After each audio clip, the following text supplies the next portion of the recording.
안녕하십니까. 오늘은 자아의 양면성에 대한 주제를 가지고 살펴봅니다.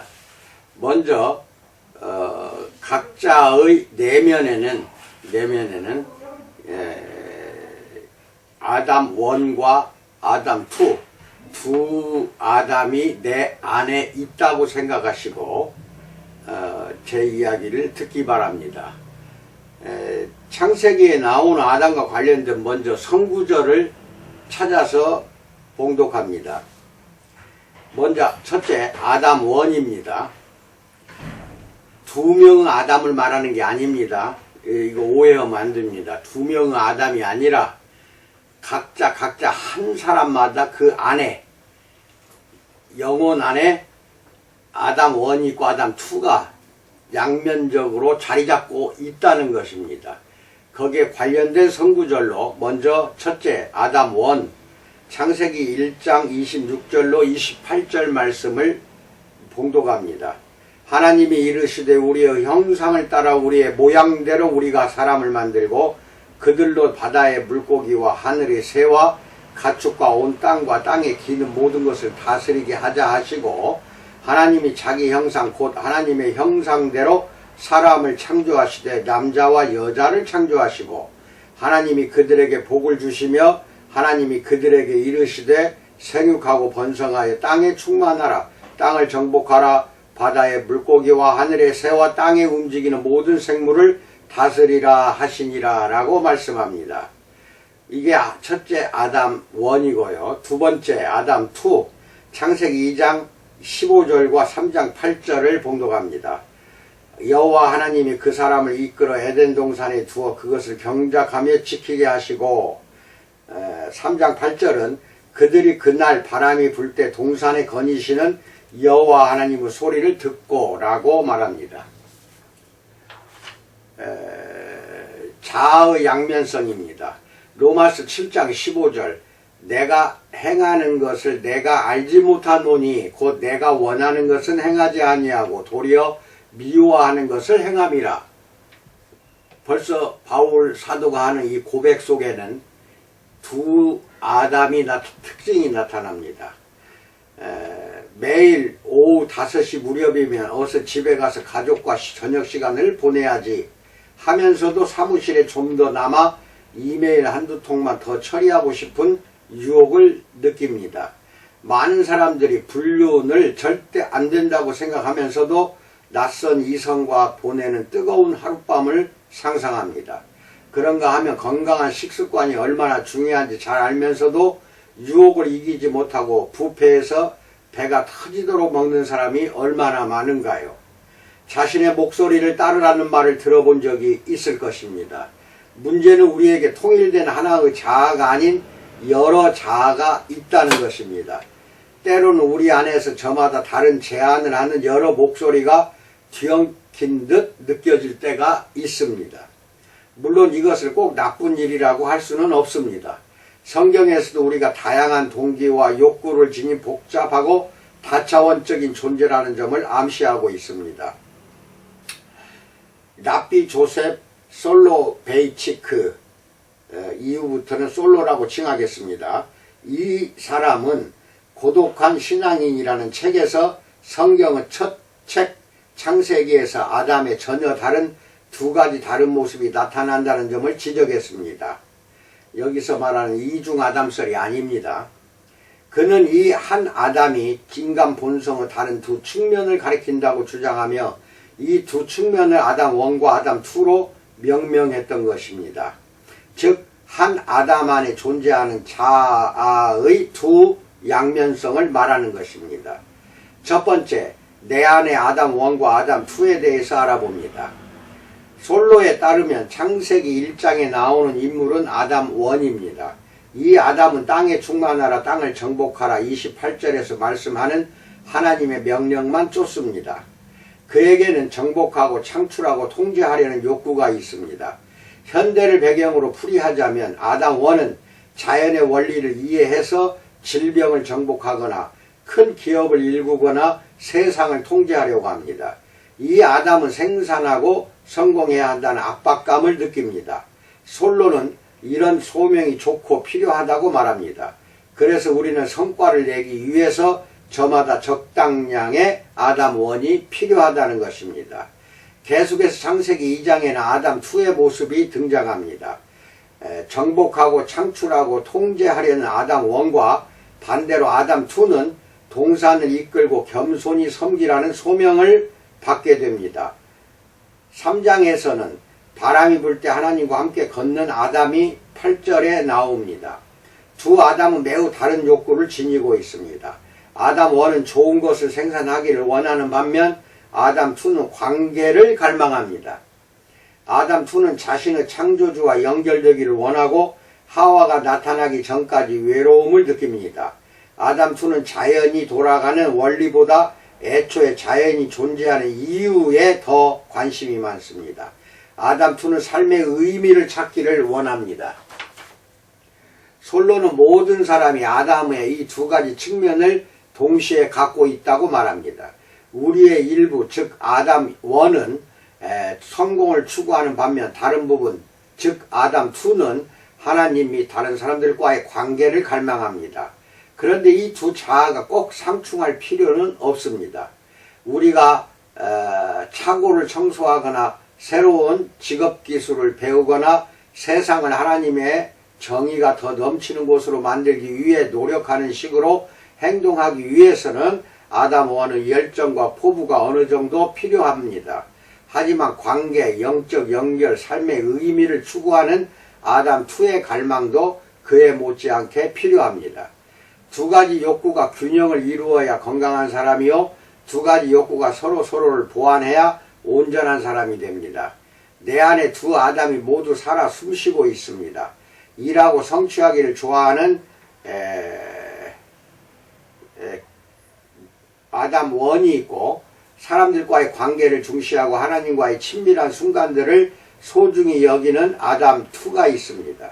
둘 중 하나가 다른 하나를 압도하면 내 아내, 아들, 주변 사람들과의 관계에 좋지 않은 영향을 미치게 됩니다. 이 두 자아가 균형을 이루지 못하면 내 몸과 내가 하는 일도 균형을 잃게 됩니다. 당신은 어떻습니까? 당신도 아담 1과 아담 2를 갖고 있습니다. 당신 마음속에 이 부분들은 어떤 상태인가요? 당신의 성공 욕구가 당신의 삶과 관계에 어떤 영향을 미치는가요? 이 두 자아 가운데 하나가 다른 하나를 지배하는가요? 아니면 서로 협력하고 보완하는가요? 우리의 한 부분은 일과 활동을 통해 주변 세상에 영향을 미치기 위해 노력합니다. 다른 한 부분은 사람들과 관계를 맺고 궁극적인 실제를 경험함으로써 영적인 연결을 이루기를 원합니다. 그런 의미에서 앞으로는 우리의 두 자아를 각각 노력하는 아담, striving 아담과 영적인 아담, soulful 아담으로 부르겠습니다. 다시 말합니다. 노력하는 아담, 영적인 아담 이렇게 1, 2를 나누어서 부르겠습니다. 당신 안에서는 노력하는 아담과 영적인 아담 중 줄곧 누가 이기고 있습니까? 당신이 어느 쪽이든 오늘날의 한국 사회는 노력하는 아담 쪽을 강하게 응원합니다. 솔로가 1965년 처음 이 개념을 주장할 당시에도 서구 사회에서는 노력하는 아담이 영적인 아담을 지배해 왔던 것입니다. 우리 안에서 정복하고 창출하고 통제하려는 욕구가 사람들과의 깊은 관계와 창조주와의 친밀함을 향한 갈망을 압도할 때가 많습니다. 솔로가 이 현상을 처음 목격하고 수십 년이 지난 지금 세상은 노력하는 아담의 야망을 전보다 더 중시하고 있습니다. 우리의 타고난 성공 욕구가 의미 있는 연결을 원하는 마음 깊은 곳의 갈망을 계속해서 압도하고 있습니다. 그리하여 오늘날 수많은 사람이 삶과 관계에서 온전함과 평안을 누리지 못하고 있습니다. 두 번째, 무엇만 하면 행복해질 것이라는 착각에 대해서 알아봅니다. 혁신적인 제품들로 세상에 기여했다고 평가받는 스티브 잡스는 노력하는 아담이 영적인 아담을 지배할 때 어떤 상황이 벌어지는지 잘 보여주는 사례가 됩니다. 잡스의 전기작가인 월터 아이작스는 잡스가 발명하고 성공하는 일에만 몰두하다가 결혼기념일과 아내와 자녀의 생일을 잊어버릴 때가 많았다고 밝혔습니다. 우리로서는 잡스에 노력하는 아담이 만들어낸 놀라운 기기들이 고맙기는 하지만 잡스 개인의 입장에서는 생산하고 창출하려는 욕구가 내면의 영적인 아담을 압도했던 것입니다. 애플이 실처 성장하는 과정에서 잡스는 가장 가까운 창립 멤버들에게도 회사 지분을 전혀 나눠주지 않았습니다. 그는 오직 승자 독식의 렌즈를 통해서만 세상을 바라보았습니다. 2015년에 개봉한 잡스의 생애를 다룬 영화는 공식 정지를 바탕으로 제작되었습니다. 그 영화에서 애플사 공동 창업자 스티브 워즈니악은 잡스에게 이렇게 말합니다. 친구, 너보다 내 제품이 더 나아. 다 그런 거지 뭐. 잡스가 대충 대답했지만 워즈니악은 그냥 넘어가지 않고 다시 공격합니다. 이건 이분법적인 것이 아니야. 얼마든지 인품과 재능이 동시에 뛰어날 수도 있다고 라고 말합니다. 이것이 우리가 추구해야 할 바입니다. 노력하는 아담의 목표는 훌륭한 제품을 만들어내는 것입니다. 영적인 아담의 목표는 하나님의 도우심으로 하나님의 형상을 드러내는 사람이 되는 것입니다. 워즈니악이 말한 것처럼 이 둘은 상호 배타적이지 않습니다. 사람은 생산적인 동시에 선할 수 있습니다. 우리는 노력하는 아담의 야망과 영적인 아담의 갈망 사이에서 균형을 찾아야 합니다. 우리는 노력하는 아담을 우선시하는 경향이 있습니다. 그 이유 중 하나는 성취를 통해 자신의 열등감을 극복하고 공허함을 채워 행복을 이룰 수 있다고 착각하기 때문입니다. 심리학자들은 우리 뇌가 행복을 얻는 길을 오판하는 경향이 있다고 말합니다. 우리는 특정한 것들을 이루기만 하면 행복을 찾을 수 있다고 착각합니다. 좋은 학교에 입학하면 행복해질 거야. 좋은 배우자를 만나면 행복해질 거야. 부회장 자리에 오르면 행복해질 거야. 꿈에 그리던 집을 사면 행복해질 거야. 라고 착각합니다. 하버드의 심리학자 션 아처는 이런 무엇만 하면의 시각이 비과학적이라고 말합니다. 왜냐하면 우리 뇌는 성공을 경험할 때마다 성공의 골포스트, 말하자면 목표점을 이동시킵니다. 좋은 성적을 거두고 나면 다시 더 좋은 성적을 거두어야 합니다. 그러니까 골포스트를 자꾸 옮겨놓아요. 좋은 직장에 들어가면 더 좋은 직장을 얻어야 합니다. 한번 세운 판매 목표를 달성하면 판매 목표를 더 높여야 합니다. 집을 사고 나면 더 큰 집을 갖고 싶어 합니다. 우리가 뭔가를 이룰 때마다 뇌에서 도파민이 분비됩니다.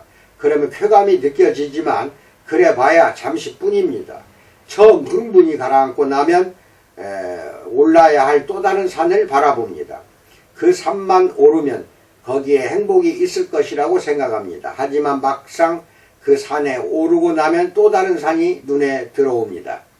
기독교와 동양 종교들은 모두 돈과 재물, 성공이 행복을 주지만 그 행복은 아직 기본적인 수준에 불과하다고 가르칩니다. 더 고차원적이고 오래가는 형태의 행복을 경험하려면 다른 뭔가가 필요합니다. 이 행복은 남들에게 생명과 행복을 전해주고 무조건적이고도 무한한 사랑으로 자신을 남들에게 내줄 때만 찾아옵니다.